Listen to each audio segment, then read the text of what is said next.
Bien,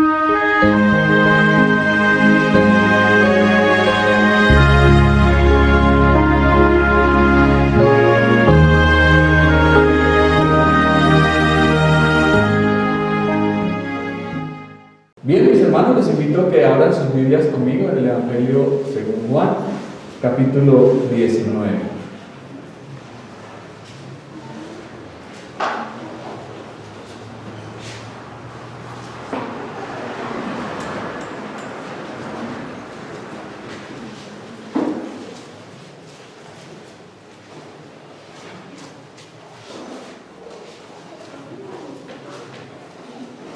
Evangelio según Juan, capítulo 19, versículo 16.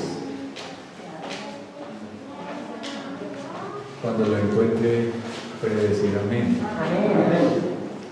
Bien, entonces vamos a dar observación a la palabra de Dios.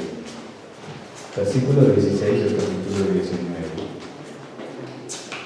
Así que entonces lo entregó a ellos para que fuese crucificado. Tomaron pues a Jesús y le llevaron. Y él, cargando su cruz, salió al lugar llamado de la Calavera, y en hebreo Gólgota, y allí le crucificaron, y con él a otros dos, uno a cada lado, y Jesús en medio. Amén. Hemos estado viendo en el contexto que nuestro Señor ha sido sometido al juicio civil y ha sido llevado allí a donde este hombre, este procurador romano llamado Poncio Pilato, y hemos visto que en varias ocasiones, en 3 oportunidades específicamente, este hombre declara públicamente que no haya ningún delito ni ninguna falta en nuestro Señor Jesucristo. Sin embargo, los judíos han estado todo el tiempo allí: crucifícale, crucifícale. Al parecer no querían algo distinto a que fuese la muerte de nuestro Señor, a que se le crucificara. Y llega un punto en donde la insistencia es tal que prácticamente le dijeron a Pilato, le dijeron: si no crucificas a este, eres enemigo del César y te opones a Roma. No estás con el emperador. Entonces, frente a esto, ya Pilato no encontró nada más que decir ni nada más que hacer, y definitivamente le tocó seguirles la idea y hacer lo que ellos querían y pedían. Entonces observamos en el versículo 16 que entonces lo entregó a ellos para que fuese crucificado. Tomaron pues a Jesús y le llevaron. Con este pasaje, Juan termina esta parte del relato y describe la conclusión del injusto juicio al que fue sometido nuestro Señor.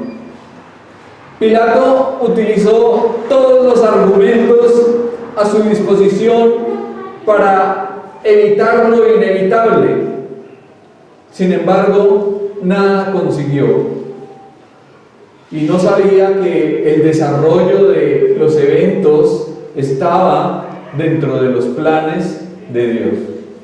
Porque sabemos que por encima de lo que estaban reclamando y pidiendo los judíos, por encima de todo lo que estaba sucediendo allí en ese lugar en donde Pilato sentencia al Señor, por encima de todo estaban los planes de Dios, los planes eternos del Señor, los cuales se estaban llevando a cabo. porque el propósito para el cual nuestro Señor Jesucristo vino al mundo y se hizo hombre fue para ir a la cruz y morir por nosotros, tomando nuestro lugar, cargando nuestro pecado, derramando su sangre para limpiarnos y para salvarnos. Lucas narra lo sucedido en este momento y dice que Pilato sentenció que se hiciese lo que ellos pedían. Entonces entregó formalmente a nuestro Señor a los principales sacerdotes y les autorizó para que le crucificaran. Se puede decir que entregó a nuestro Señor a la voluntad de ellos, porque fueron ellos los que habían perseguido todo el tiempo a nuestro Señor. Fueron ellos los que le odiaron, los que le persiguieron, los que estaban buscando el momento para capturarle y para acusarle, trampearle. Fueron ellos los que finalmente lograron el permiso de Pilato para crucificarle, convirtiéndose en los principales responsables de su asesinato. Cuando leemos que le entregó, debemos recordar que está escrito expresamente que nuestro Señor fue entregado por nuestras transgresiones y que Dios no escatimó ni a su propio Hijo, sino que lo entregó por todos nosotros. Cristo fue entregado a la muerte para que nosotros fuésemos librados de ella y para que gozáramos vida eterna.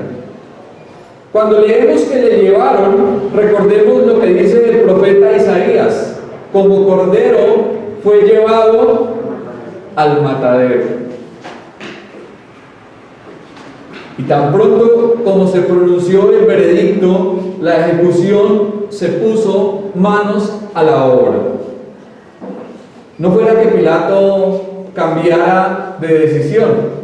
Hemos podido observar también por el contexto que Pilato era un hombre demasiado influenciable. A pesar de que era un romano, era un hombre que se dejaba influenciar mucho por los demás.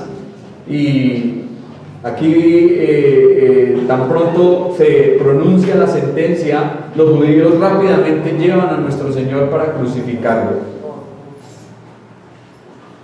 Los mismos sacerdotes temían que se produjese un alboroto.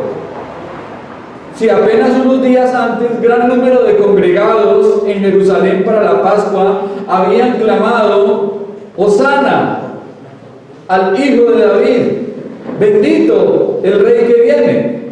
Sin embargo, eran personas tan volubles y manipulables que seguramente por la influencia de estos líderes religiosos y de estos sacerdotes ya habían cambiado de parecer. Luego miramos el versículo 17: y él, cargando su cruz, salió al lugar llamado de la calavera, y en hebreo Gólgota. La costumbre romana era que los criminales sentenciados fuesen obligados a cargar su propia cruz, a que llevaran sobre sí ese madero, esa cruz. Nuestro Señor fue tratado como el más vil de los malhechores. Hay una palabra que es furcifer, y era el nombre con que se designaba despectiva e ignominiosamente a los peores criminales. Cuando se hablaba de furcifer, significaba alguien que llevaba su cruz, un criminal o un portador de cruz. Seguramente trabajando en la carpintería, nuestro Señor había cargado madera para colaborar y ayudar en el negocio de su padre.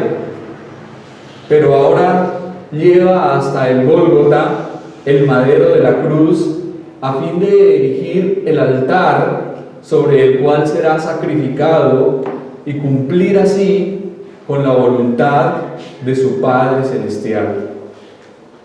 Juan es el único evangelista que nos dice que nuestro Señor cargó con su propia cruz, cumpliendo el tipo representado por Isaac cargando la madera para el sacrificio cuando se dirigían hacia el monte Moria. ¿Recuerdan la historia allí en el Génesis? Isaac era un jovencito,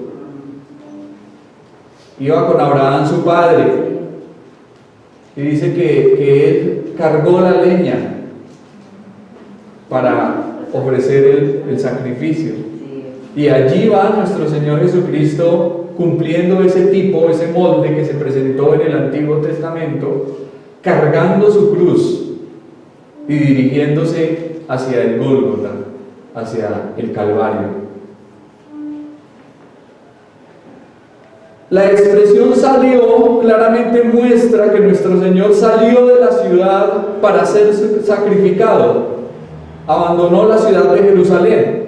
Ese salió no puede representar que fue del palacio de Pilato, sino habla de fuera de Jerusalén, de la puerta de la ciudad. Y esto también es uno de los grandes cumplimientos tipificados en la ley mosaica, porque la ofrenda por el pecado del gran día de la expiación debía sacarse fuera del campamento. Y nuestro Señor vino a ser la verdadera ofrenda por el pecado. De esa forma Dios determinó que sufriera y padeciera fuera de la ciudad. El lugar donde se realizaban las ejecuciones públicas era un sitio ubicado a unos 200 metros del muro de la ciudad por la parte norte, posiblemente cerca de alguna vía pública, porque en otro de los evangelios dice que la gente pasaba y le injuriaba. El lugar de la calavera o Gólgota en hebreo puede recibir el nombre por la apariencia de cráneo, ya que habían unas cavernas en una ladera y daban ese aspecto, como si se tratase de un cráneo. Indudablemente todo estaba cargado de profundo significado. Ese sería el lugar de la muerte, el lugar en donde nuestro Señor sería levantado sobre esa cruz en maldición. La humillación a la que se sometió nuestro Salvador por ser nuestro sustituto fue demasiado grande. Se le consideró un pecador en el sentido más pleno del término y fue hecho maldición por nosotros. Sin duda, quien sea capaz de leer este pasaje sin sentir la profunda deuda del hombre para con Cristo, debe tener un corazón muy duro e insensible. Muy grande fue el amor del Señor hacia los pecadores cuando soportó voluntariamente semejantes sufrimientos para salvarles. Muy grande tiene que ser la gravedad del pecado cuando fue necesario semejante sufrimiento vicario para proporcionar la redención. Allí iba nuestro bendito Señor saliendo de Jerusalén, cargando su cruz y rumbo hacia la muerte.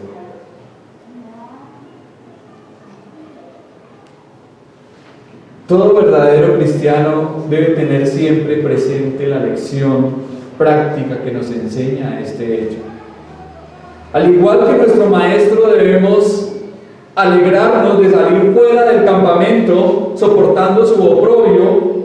Debemos salir del mundo, apartarnos de él y estar dispuestos a quedarnos solos si es el caso.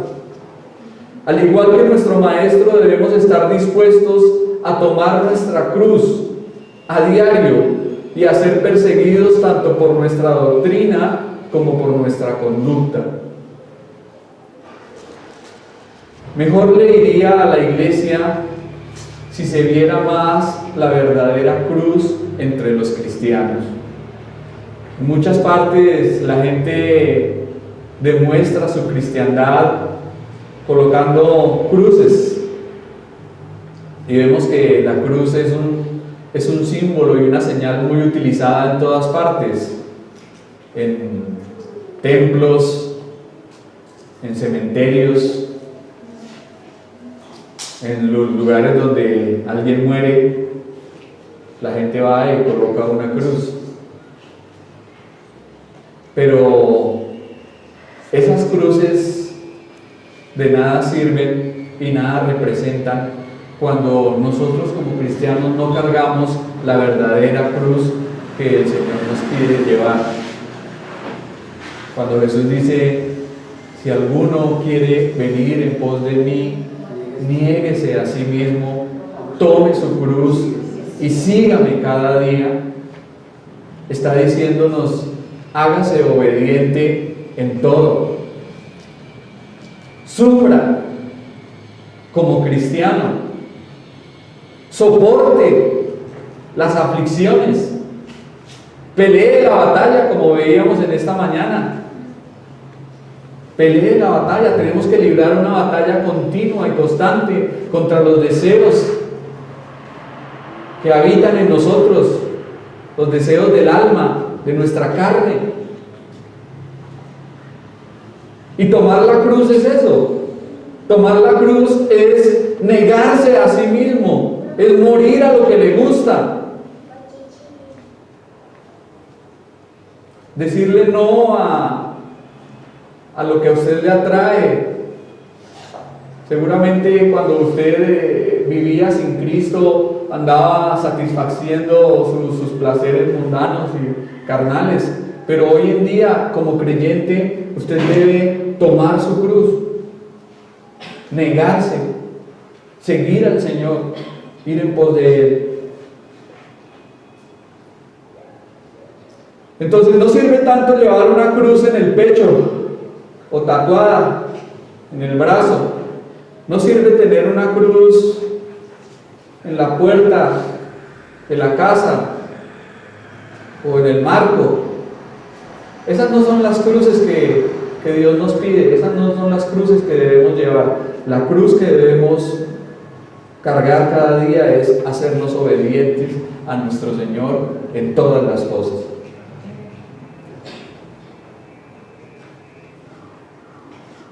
Participar de los sufrimientos de nuestro Señor, haber crucificado las pasiones y vivir vidas crucificadas, eso sí demanda abnegación y eso sí cuenta delante de Dios. No es tanto llevar crucifijos en el cuerpo, porque eso no sirve de nada. Versículo 18. Y allí le crucificaron, y con él a otros dos, uno a cada lado y Jesús en medio. Allí le crucificaron. La manera de llevar a cabo esta famosa modalidad de ejecución consistía en desnudar al criminal. Nuestro Señor estaba completamente desnudo. Totalmente desnudo, tumbarlo de espaldas sobre la cruz, clavarle las manos y los pies al madero, y luego levantar la cruz e introducirla en un agujero excavado para tal propósito. Finalmente abandonarle a una muerte lenta y dolorosa. Esta muerte combinaba el máximo de dolor con la mayor prolongación de la vida. Allí estaba la persona sufriendo, soportando un dolor indescriptible.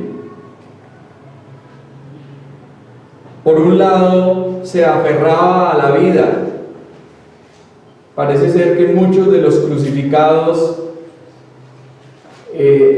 buscaban la forma de sostenerse un poco sobre los pies para de esa manera continuar con vida, pero eso era prolongar la agonía y el sufrimiento. Realmente lo mejor que le podía ocurrir a un crucificado era morir rápidamente. Para eso había una costumbre romana llamada el crurifagium. Consistía en ir y romper los huesos, las piernas del crucificado, de modo que ya no pudiese apoyarse más sobre sus pies. Le rompían las piernas de modo que ya el cuerpo quedaba completamente desgonzado, suspendido sobre la cruz, y allí le aceleraba la muerte. Esto lo hacían los soldados romanos para acelerar la muerte del crucificado. Pero sabemos por la palabra que esta práctica no fue aplicada a nuestro Señor, quien cuando el soldado fue con la lanza, ¿recuerda qué ocurrió cuando el soldado fue a verificar si Cristo estaba muerto o no? ¿Qué hizo? Le enterró la lanza y dice que de él salió agua y sangre. El tormento de tener clavos en partes llenas de nervios como las manos y los pies debió ser algo inmenso. Sin embargo, las heridas allí no son mortales, no se comprometía ninguna arteria principal. Entonces el dolor, porque pues las manos, nervios, tendones, músculo, allí traspasadas por los clavos, pero sin embargo no eran heridas que producían una muerte rápida y directa. Allí, colgado entre el cielo y la tierra, estaba nuestro Salvador, cumpliendo a perfección el tipo de la serpiente de bronce que levantó Moisés en el desierto. ¿Recuerdan que hablamos de ella cuando pasamos por el capítulo 3 de este mismo evangelio? Y decíamos que como Moisés levantó la serpiente de bronce en el desierto, así es necesario que el Hijo del Hombre sea levantado para que todo aquel que en él cree no se pierda, mas tenga vida eterna. La serpiente de bronce, la serpiente, ¿recuerdan Génesis capítulo 3? Era una señal de maldición, maldita la serpiente, y la serpiente de bronce, el bronce representa el juicio, allí levantada en alto, para que todo aquel que fuese picado por las serpientes del desierto mirase a esa serpiente y viviera y se sanara. Y de la misma forma como Moisés levantó esa serpiente de bronce en el desierto, así fue necesario que nuestro Señor Jesucristo fuese levantado sobre esa cruz en maldición, para que todo aquel que mire en Él no se pierda, sino que tenga vida eterna. Un médico alemán hizo una explicación concerniente al sufrimiento físico que implicaba la muerte por crucifixión. Esto fue lo que dijo un médico de siglos pasados. Entonces dice: la postura forzada del cuerpo y la tensión a la que estaba sometido producían un intenso dolor al más mínimo movimiento. Es decir, que cualquier movimiento de nuestro Señor en la cruz debió causarle un dolor y una agonía indescriptible, insufrible. Puesto que los clavos atravesaban partes de las manos y los pies llenos de nervios y tendones, el tormento llegaba a cuotas máximas. La exposición a tantas heridas y llagas generaba una inflamación que a su vez tendía a gangrenarse, lo que iba agudizando cada vez más el dolor. Parece que cuando nuestro Señor Jesucristo estaba allí en la cruz del Calvario, su aspecto era realmente y literalmente monstruoso. O sea, no había forma de hombre en él. Fueron tantas las heridas, fueron tantos los golpes, lo que soportó nuestro Señor, que literalmente estaba desfigurado.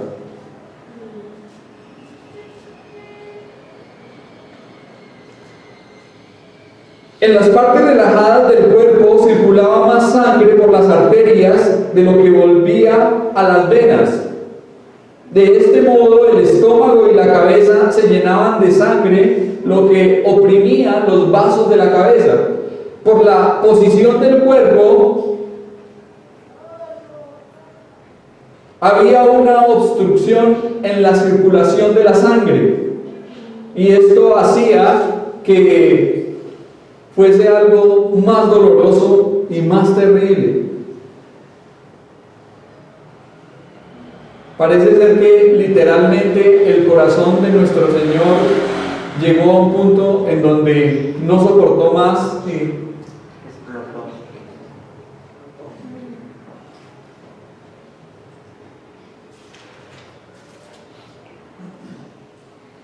entonces la congestión circulatoria que producía y el agotamiento era algo más intolerable que la muerte misma. Por otro lado, el progresivo aumento del dolor producía una angustia indescriptible, y a todo eso podemos añadir una sed abrasadora e intolerable producida por la deshidratación. En la medida en que el cuerpo iba perdiendo líquidos, iba perdiendo sangre, recordemos que las heridas de los latigazos estaban abiertas, seguramente nuestro Señor estaba allí perdiendo sangre, las espinas de la corona clavadas en su frente. Y si además a todo esto tenemos en cuenta que la cabeza del Señor llevaba la corona y que estaba allí perdiendo más sangre por los brutales azotes, todo su cuerpo estaba lastrado por el tormento físico y emocional que sufrió desde la noche anterior.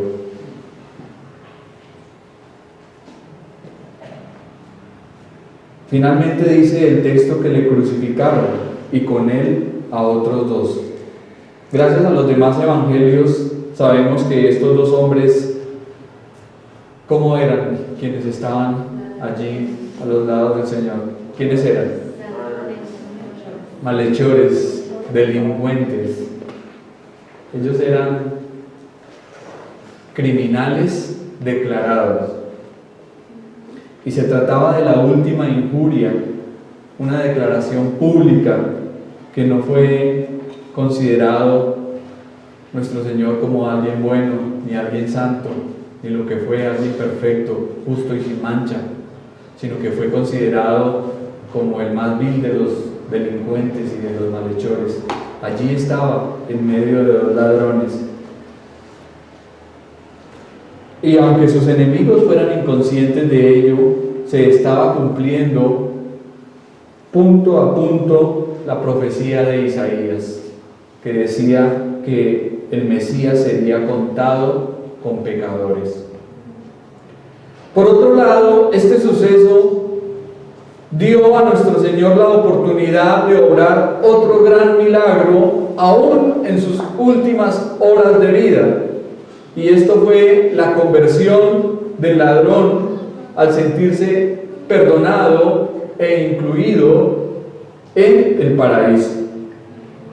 Si al Señor le hubiesen crucificado solo, no había ganado este último trofeo, ni jamás habría quedado manifiesto qué fácil es para Dios obtener bien del mal y hacer que la malicia de sus enemigos obre en su alabanza. Allí estaba nuestro Señor en medio de dos ladrones, pero uno de ellos puso su mirada en Jesucristo, confió en Él para bien de su alma. Le declaró algo muy importante ya en el mismo momento de la muerte. ¿Recuerdan qué fue lo que le dijo este ladrón al Señor? Acuérdate de mí cuando vengas en tu reino. Con esas palabras, ¿qué estaba manifestando este hombre? ¿Qué estaba diciendo? Tú eres el rey. Tú eres el rey. Tú eres el que me puede salvar. Aún estoy aquí siendo condenado porque lo merezco. Estoy siendo crucificado contigo porque he sido un delincuente y un malhechor. Sin embargo, acuérdate de mí cuando vengas en tu reino. Y el Señor le responde: de cierto te digo que hoy estarás conmigo en el paraíso. Una mirada de fe fue lo que permitió a este hombre recibir la vida eterna. Y allí, en estos dos malhechores, está representada toda la humanidad. Estamos aquí representados nosotros y también están representados aquellos que desprecian y rechazan a Jesucristo. Toda la humanidad solamente se puede dividir en estos dos grupos: los que miran al Señor por la fe, los que confían en Él para salvación de sus almas, aquellos que le aceptan, que creen en Él y en lo que Él ha hecho. Y está el otro grupo, aquellos que le desprecian, aquellos que le rechazan, aquellos que, como aquel ladrón, le dicen al Señor: sálvate.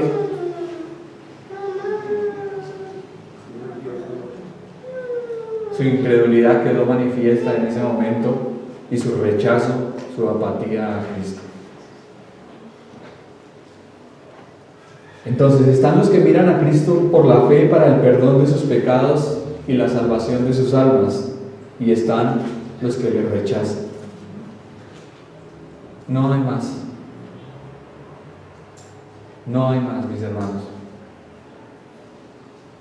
O miramos al Señor y confiamos en Él, creemos en Él, estamos en Cristo,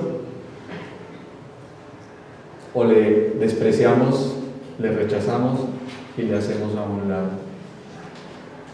Por eso, si usted, mi amigo que me escucha en este día, aún no ha confiado en el Señor, necesita salir del grupo de perdidos y ser trasladado de las tinieblas a la luz, ser trasladado de la muerte a la vida. Y esto es algo que solamente Cristo puede dar.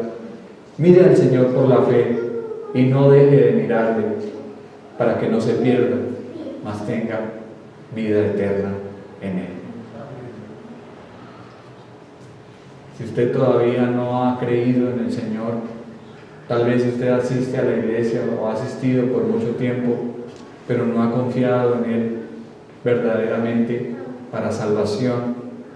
Tal vez hoy en día puede que el Señor le esté llamando a que lo haga, a que deposite en Él toda su confianza, que crea, que le acepte, que le reciba para salvación y para que de esa forma sea hecho hijo de Dios. Amén, mis hermanos. Les invito a que oremos y demos gracias al Señor por esta palabra.